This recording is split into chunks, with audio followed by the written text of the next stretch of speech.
म न्यायाधीश होइन भने उहाँहरू पनि के यहाँको प्रधानमन्त्री हो? त्यही होइन, उहाँले गर्नुभएको छ आफ्नो स्वतन्त्र लाइफ तर सामाजिक सञ्जालमा पोस्ट गरिसकेपछि उहाँहरूको चासो चाहिँ रहिरहन्छ क्या।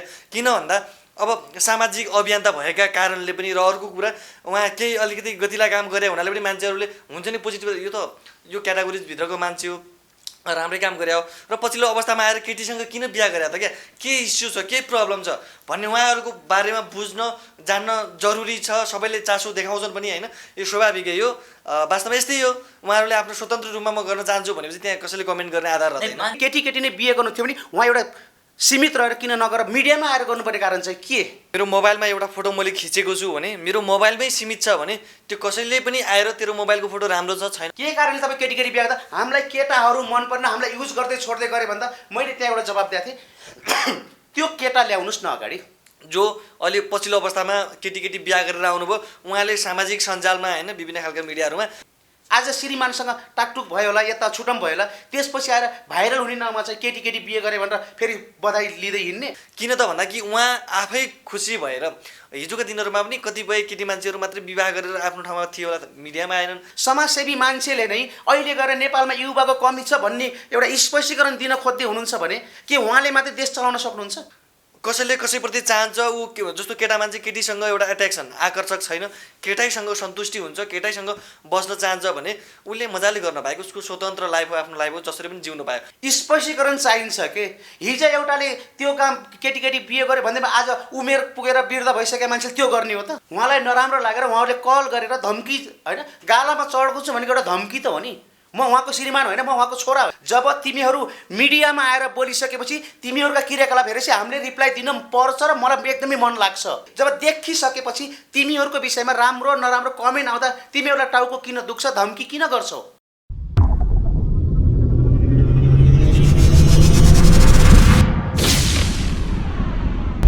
एनभिएस मिडिया प्रणाली।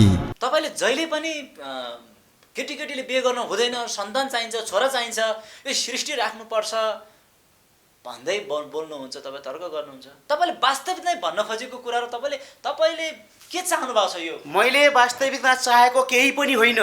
मैले यो चाहेको छु के तिमीहरूले बिहे गर्न छ बिहे गर्न छैन नगर, हामीलाई कुनै मतलबको र चासोको विषय होइन।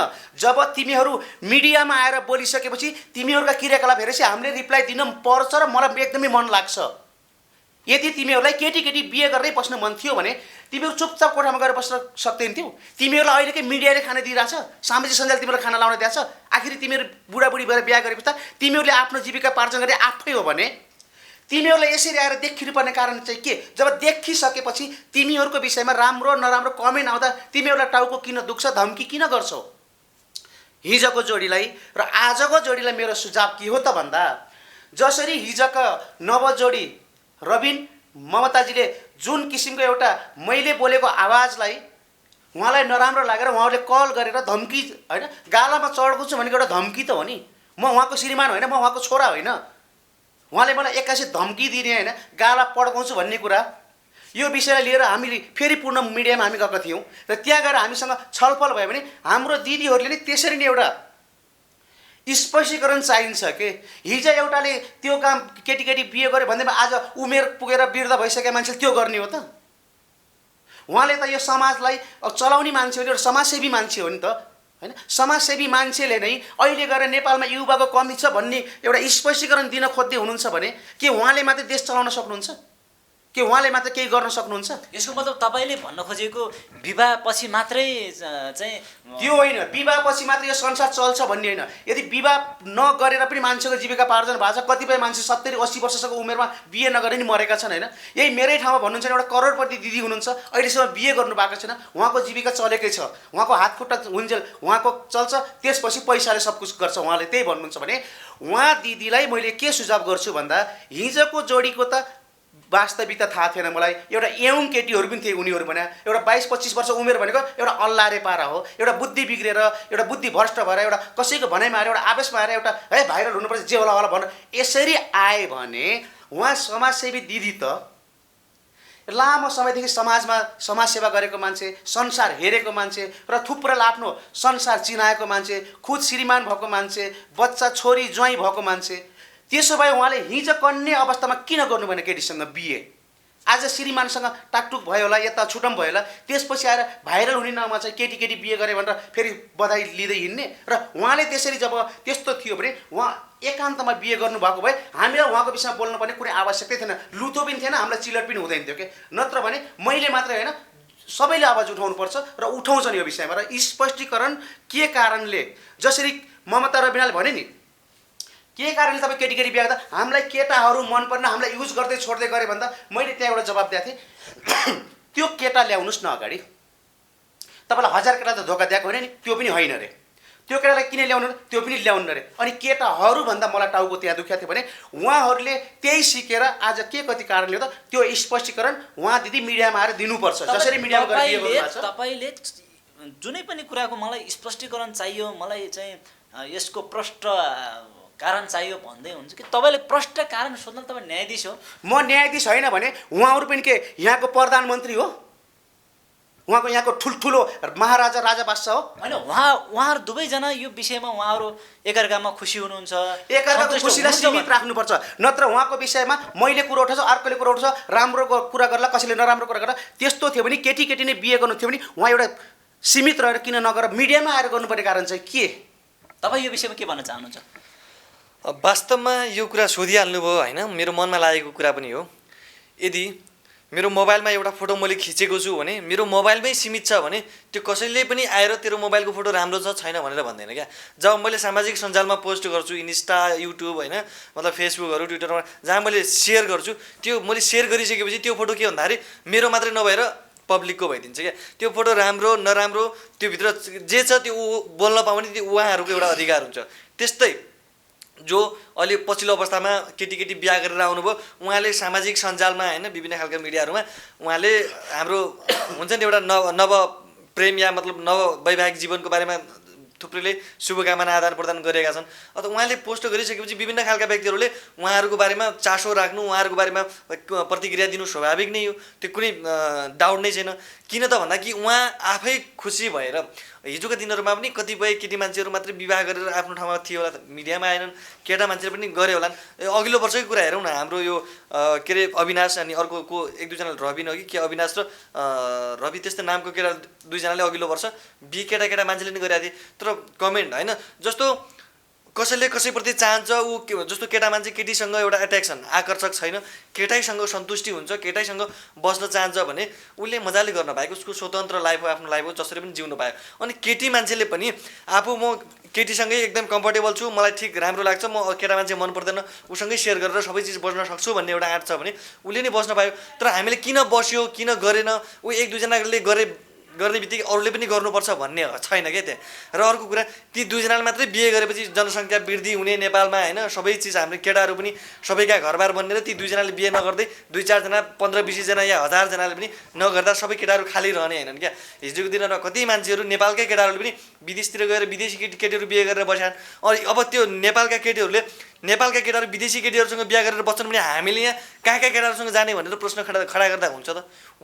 हुँदैन नि अभियसली पनि। त्यस्तै होइन, उहाँले गर्नुभएको छ आफ्नो स्वतन्त्र लाइफ हो, तर सामाजिक सञ्जालमा पोस्ट गरिसकेपछि उहाँहरूको चासो चाहिँ रहिरहन्छ क्या। किन भन्दा अब सामाजिक अभियन्ता भएका कारणले पनि, र अर्को कुरा उहाँ केही अलिकति गतिला काम गरे हुनाले पनि मान्छेहरूले हुन्छ नि पोजिटिभ, यो क्याटेगोरिजभित्रको मान्छे हो, राम्रै काम गरे हो, र पछिल्लो अवस्थामा आएर केटीसँग किन बिहा गरे त क्या, के इस्यु छ, के प्रब्लम छ भन्ने उहाँहरूको बारेमा बुझ्न जान्न जरुरी छ। सबैले चासो देखाउँछन् पनि होइन, यो स्वाभाविकै हो, वास्तवमा यस्तै हो।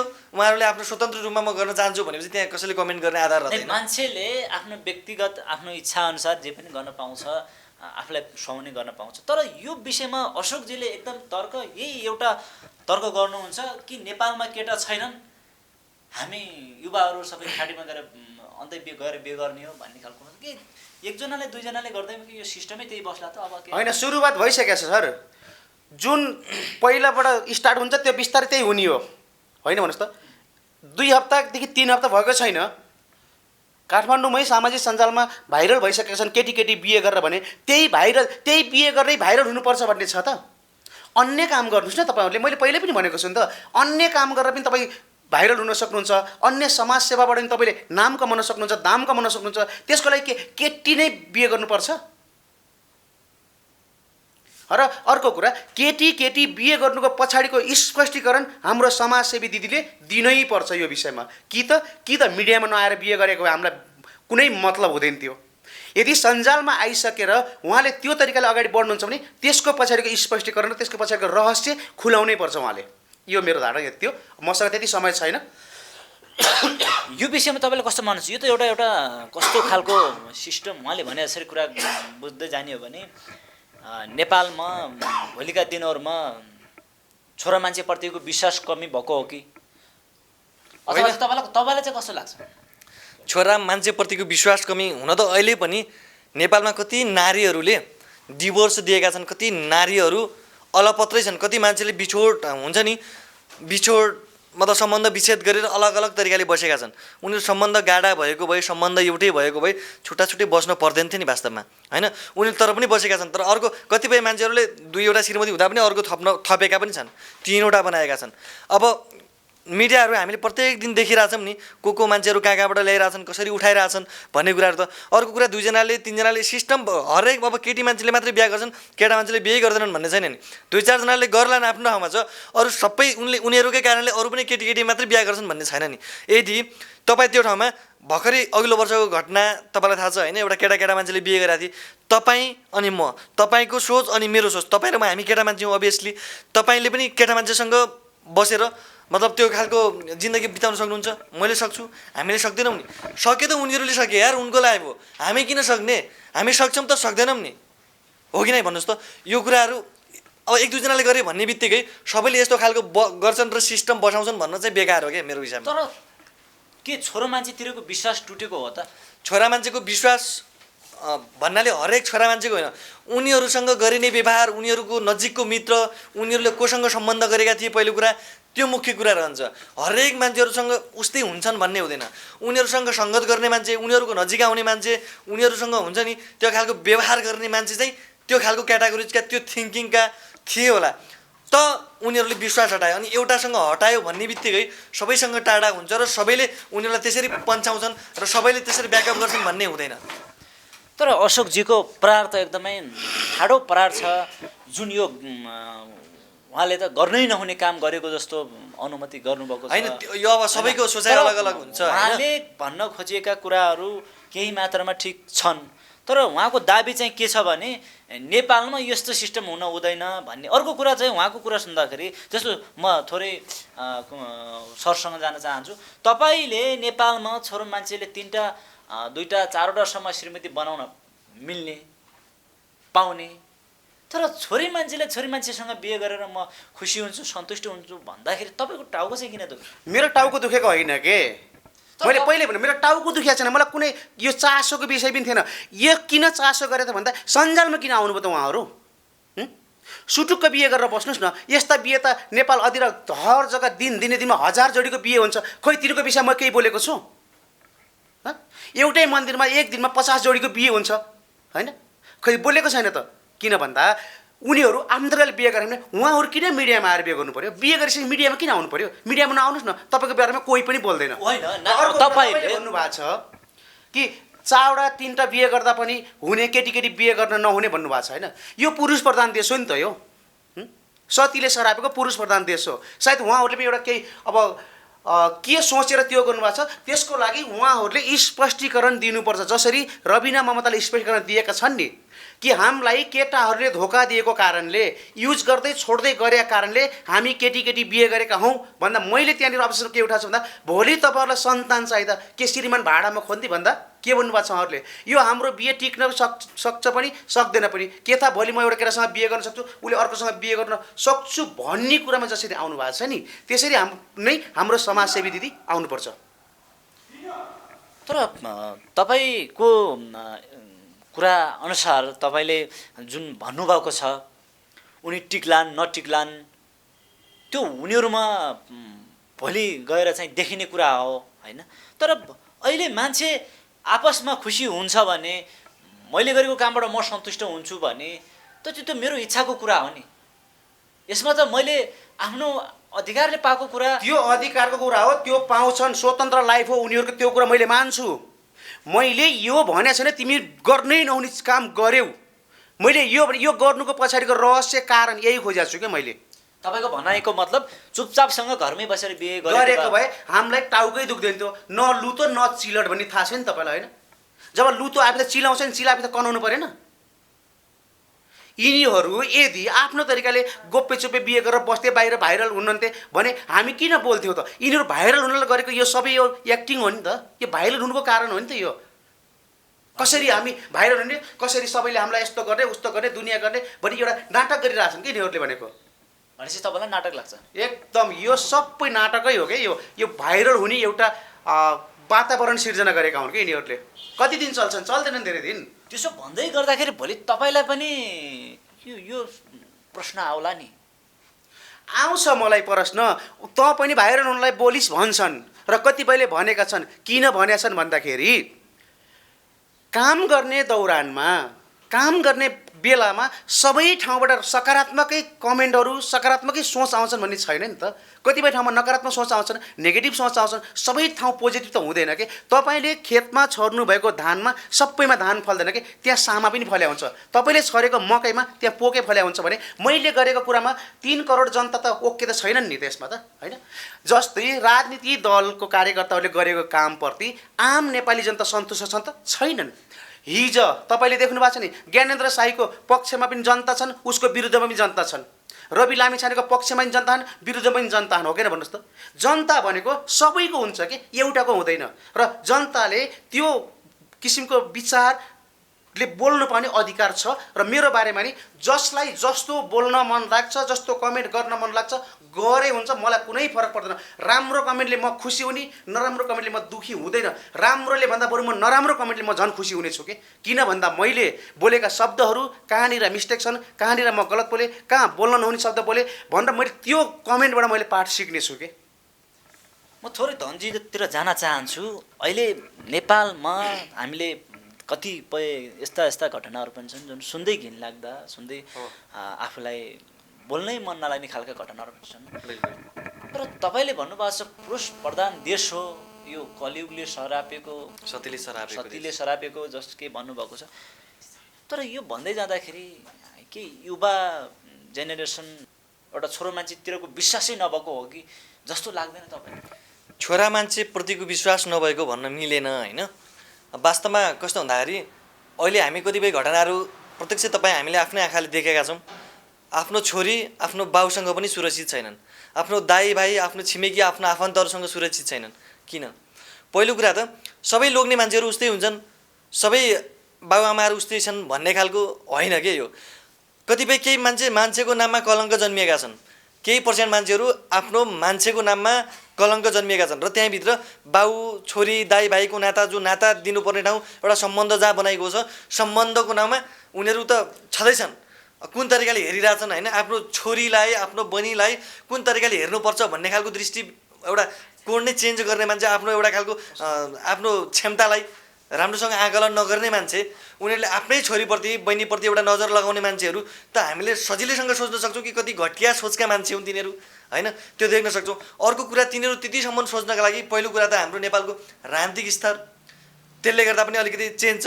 र अर्को कुरा शिक्षा स्वास्थ्यका कारण र हुन्छ नि विभिन्न खालका अहिले पछिल्लो अवस्थामा शिक्षाको कमीले पनि हो एउटा। त हिजो जो अहिले विभिन्न खालका जति पनि घटनाहरू भएका छन् होइन, जति पनि ऱ्याप केसहरूमा छन्, जति पनि एउटा खालको के अरे मर्डर केसहरूमा छन्, जो कुनै पनि आफ्ना के अरे चेलीबेटीहरू सुरक्षित छैनन्, यो प्रमुख कारण भने उनीहरूको चेतनाको विकास नहुनु हो। चेतनाको विकास नहुनु भने राजनीतिक दलहरूले विभिन्न खाले समयमा विभिन्न खाले छुट्टा छुट्टै दण्डात्मक रूपमा एउटा खालको ल्याएर जनताहरूलाई प्रयोग मात्र गर्ने, त्यो ठाउँमा प्रयोग मात्र गरिदिने र आफू आफ्नो सत्तामा पुगिदिने मात्रै। आफू सत्तामा पुगेपछि अनि एउटा खालको जनस्तरमा, एउटा गाउँ स्तरमा त्यहाँ कस्तो खालको शिक्षा अनि संस्कार होइन, स्वास्थ्यदेखि लिएर विभिन्न खालको उसमा कसरी एउटा खालको विकास गर्ने भन्ने बिर्सेका हुन्। हामीले हिजोका दिनहरूमा विभिन्न खालका अहिले सङ्घर्ष भए, विभिन्न खालको युद्धहरू भए होइन। पछिल्लो अवस्थामा अहिले के भन्छन्, यो समाजवाद भन्ने पनि अब केही भाषणहरू सुनिरहेछौँ। समाजवाद सम्पन्न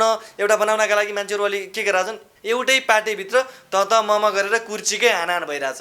यो के भइरहेछ, यो राजनीतिक दलहरूले पनि भित्र त्यही जुन एउटा बलात्कारी हो, जसले हिजो 1 भोट दियो, जुन खुद बाउले छोरीलाई बलात्कार गरेको छ त्यसले जो हिजो एक भोट दिएकै आधारमा त्यो वडा अध्यक्ष हुन्छ या त्यो गाउँको नेता हुन्छ या कुनै पार्टीको प्रतिनिधि हुन्छ त्यसले खुद त्यहाँ बचाउन गएको हुन्छ एक भोटको आधारले। तर उसले यो सोचेको हुँदैन कि होइन यो त समाजमा प्रत्यक्ष रूपमा साँच्चै नै एउटा अपराध हो, उसलाई सजाय दिनुपर्छ कि भोलिको दिनहरूमा आउने पिँढीहरूले पनि हुन्छ एकचोटि सोध्छन् के गर्नका लागि सोध्छन्। आफ्नै छोरी चेली बेटीलाई बलात्कार र त्यस्तो खालको अपराध हुँदासम्म पनि एउटा जेलमा राम्रोसँग उसलाई कैदी गरिँदैन, उसलाई न्याय दिइँदैन, उसलाई पञ्चायत जेलबाट विभिन्न खालका बाहनामा भगाइन्छ, उसलाई उन्मुक्ति दिन्छ भने अब हाम्रो राजनीति चाहिँ के राजनीति चाहिँ नेपालमा के भइरहेछ। अनि अहिले विभिन्न खालका अपराधीहरू अहिले हामीले प्रत्यक्ष हेर्न सक्छौँ नि, जस्तो निर्मला पन्तका घटनाहरू अहिलेसम्म अपराधीहरू एउटा पक्रिन सकेको छैन, एकदम गुमनाम छ होइन। डिएसपीहरूलाई एकचोटि निकालियो फेरि इन गरियो होइन, विभिन्न खालका भित्रभित्र मन्त्रीसम्मको ज्याग लागिरहेछ भनेपछि त समस्या त छ। यो राजनीति माहौल बलियो नभएको हुनाले पनि यो एउटा कुरा त। अर्को कुरा हाम्रो एकदम जनस्तरमा एउटा गाउँको स्तरमा राम्रोसँग शिक्षाको पहुँच होइन, अनि शिक्षाको पहुँच र त्यहाँ एउटा जनस्तरमा विकास वृद्धि नभएका हुनाले पनि यही खालका घटनाहरू घटिरहेका छन्। अब हामीले यिनी विषयमा धेरै टिका टिप्पणी गर्नु जरुर पनि मैले खासै देख्दिनँ होइन, आफ्ना स्वतन्त्रताका कुरा हुन्छन्। तर अशोकजीले भने जसरी अबको समाज कस्तो हुनु पर्ला, के चिज भइदिएछ यस्ता कुराहरू रोकेलान् अथवा चाहिँ मान्छेमा जनचेतना पुग्ला होइन, अबको चाहना चाहिँ के होला त, कस्तो भइदिए चाहिँ यो कुराहरूबाट हामी रोकिन्थ्यौँ अथवा चाहिँ यस्ता घटनाहरू यस्ता चाहिँ सोच विचारबाट मान्छेहरू मुक्त हुन्थ्यो भन्ने खालको कस्तो होला अबको समाज, कस्तो हुनु पर्ला? अब अहिलेको समाजलाई मैले यसो भन्नुपर्दा अब यहाँ नयाँ युवा जेनेरेसन नयाँ युवा पिँढीहरूलाई त कुनै किसिमको जिम्मेवारी दिइँदैन। अलिकति केही गर्छ कि भनेर अगाडि जान लागेको मान्छेको खुट्टा तान्ने काम सबभन्दा पहिलो कमजोरी हाम्रो देशको, हाम्रो सरकारको, हाम्रो यहाँको राजनीति कार्यकर्ताको र यहाँका जनताको होइन। अब अलिकति केही गर्छ भन्ने जस्तो मान्छे राजनीतिमा आयो भने उसलाई छिटै कसरी हुन्छ त डाउन गर्ने, उसका खुट्टा तान्ने। जसरी एउटा ज्ञानेन्द्र साईले भ्रष्टाचारको विरुद्धमा आवाज उठाउँदाखेरि ज्यानसम्म जोखिम परेको इतिहास हिजो भर्खरै छ। त्यो त काम गर्ने क्रममा लड्छ भनेपछि तपाईँले होइन त्यस्तै होला नि। हो त्यो हो त, कमसेकम युवा जनशक्तिलाई काम गर्न दिनुहोस् न। तपाईँ 70-80 वर्षको उमेरमा गएर देश चलाउँछु भनेर देश चल्छ? तपाईँ एउटा ठुलो मन्त्री सामान्य टाउको त तपाईँ अमेरिका पुग्नुहुन्छ, तपाईँ अस्ट्रेलिया जापान पुग्नुहुन्छ भने यहाँ कतिपय मान्छेहरूले एउटा सिटामलको गेडो पनि नपाएको अवस्था छ कि यहाँनिर। यो सबै कसले त भन्दा राजनीतिले, पोलिटिकल इज द डट्टी खेल भन्छ नि त। राजनीति एकदम गन्दा खेल हो। यहाँ सबैजना राजनीति गर्दा एउटै पार्टी आपसमा फुटेका छन्। हिजो नेपाल कम्युनिस्ट पार्टी माओवादीले 2052 सालको जनआन्दोलनपछि गएर 2063 सालको आन्दोलनसम्म गएर हामी केन्द्रीय सदस्यभन्दा माथिको मान्छे कुनै पनि मान्छे राज्य सत्तामा जाँदैन भन्ने प्रचण्ड पद बाबुराम भट्टराई, आज उसको खानदान सबै राज्य सत्तामा छ, हो कि भन्नुहोस् त होइन। प्रचण्डले हिजो खाएका कसमहरू कहाँ गए? हिजो बगाएका शहीदहरूका रगतहरू कहाँ गए? हिजो 10,000 जनताका छोराछोरीले रगत बगाइसकेका छन् भने पनि त्यो रगतले अझै पुगेन रे। हिजो काठमाडौँमा ट्याक्सी किन जलिए? सब्जीहरू ती पेटीबाट किन फालिए गरिब जनताको? के यो देश र जनताको लागि गर्नुपर्ने राजनीति कार्यकर्ताले? तपाईँ आपसको झगडा, साँडेको लडाइँ, भेडाको मिचाइ गर्ने हो तपाईँहरूले? सिधै गरेर तपाईँ केपी ओलीको छाती छोप्नुहोस् न। उसलाई यदि तपाईँ राज्य सत्तामा बसेको तपाईँलाई मन पर्दैन भने त्यो ट्याक्सी ड्राइभरलाई को ट्याक्सी चलाएर तपाईँलाई के फाइदा भयो भन्नुहोस् त? ती सडक पेटीमा सब्जी बेचेर बिहान बेलुका आफ्ना छोराछोरीको पेट पाल्ने गुजारा गर्ने गरिबहरूको सब्जी फाल्दा तपाईँले के पाउनुभयो? राजनीति चलखेलको कारणले गर्दाखेरि तपाईँको कुराको मतलब यस्ता कुराहरूमा हेर्नुपर्छ, बुझ्नुपर्छ, सरकारको पनि चासो होस् जनताको विषयमा। मेन चिज भनेको नेपालमा तपाईँले अघि नै प्रश्न गर्नु पनि हाम्रो सरलाई, यो दिन दहाडै बलात्कार हुने, हत्या हिंसा आतङ्क मचिने यो सबै कहिले हो त भन्दा यही राजनीति पार्टीले गरेका र यिनीहरूले सिकाएका हुन्। अबको चाहना के छ तपाईँको? अबको चाहना यही हो, देश युवा शक्तिलाई दिनुपर्छ।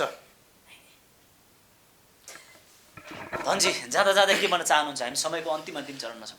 हामी समयको अन्तिममा छौँ। अब केही समय निकालेर भए पनि हाम्रो एउटा 2-4 कुरा राख्ने अवसर जुराउनु भयो, यसको लागि धेरै धेरै धन्यवाद। र देश विदेश र सबै ठाउँ छरेर बस्नुभएका सम्पूर्ण दर्शकहरूलाई अबको नयाँ नेपाल अब भनेर त नयाँ नेपाल त कतिले भने म जस्ता त कतिले आवाज उठाइरहेछन् तर पनि हाम्रो आवाज सुन्ने मान्छे त कोही पनि छैनन् र वास्तवमा तपाईँ हामी जस्तै मान्छेहरू पोजिटिभ भएर निरन्तर खटियौँ भने सम्भव छ। कुनै पार्टीको कुनै व्यक्तिको एउटा हुन्छ नि झोला बोक्ने झोले मात्रै नभएर एउटा दलाल मात्रै नभएर सक्षम एउटा सच्चा एउटा नेपाली एउटा हुन्छ नि त्यो नेपाललाई साँच्चै नेपाललाई माया गर्ने साँच्चै एउटा हरेकका न्याय दिलाउने हरेक गरिबहरूको आवाज हरेक मान्छेहरूको आवाज बोल्ने आवाज बोलिदिनु होला जहाँ हुनुहुन्छ जहाँबाट हेर्दै हुनुहुन्छ सबैलाई यही भन्न चाहन्छु। Thank you so much. Ashokji के भन्नुहुन्छ नयाँ जोडी विशेष गरेर मैले तपाईँले सोध्नुभएको प्रश्नमा नेपाललाई युवा जनशक्तिलाई दिनुपर्छ, राम्रो काम गर्ने मान्छेलाई त हुन त यहाँ टिक्न दिँदैनन्, जसरी कुलमान घिसिङ होइन ज्ञानेन्द्र साई जस्ता मान्छेहरूलाई त तान्ने मान्छेहरू छन् भने अबको दिनहरूमा भनेको युवा जनशक्तिलाई देश सुम्पिनुपर्छ, नयाँ नेपाल बनाउनुपर्छ। र विशेष गरेर इन्डस्ट्री मिडिया र एनबिएस मिडियालाई धेरै धेरै धन्यवाद। र जति पनि हाम्रो दर्शक श्रोताहरूले हेरेर बस्नु भएको छ पक्कै पनि तपाईँहरूलाई लागेका मनमा लागेका कुराहरू नलुक्याउनु होला। म तपाईँको कोही भाइ परुलाई कोही भतिजो परुलाई कोही मामा परुलाई कोही चेलो परुलाई यो आफ्नो मान्छे भनेर मेरो कमजोरी नलुकाइदिनु होला के। मेरो कमजोरी तपाईँले प्रष्ट रूपमा कमेन्ट गरिदिनु होला, त्यस पछाडि म अर्को बसाइमा तपाईँहरूसँग आउनेछु। र यहाँसम्म आएर यति एउटा बोल्ने मौका दिनुभएकोमा तपाईँहरूलाई एकदमै धन्यवाद दिँदै अब म पनि छुट्न चाहेँ। हस्त नमस्कार। हस् दुवैजनालाई धेरै धेरै धन्यवाद।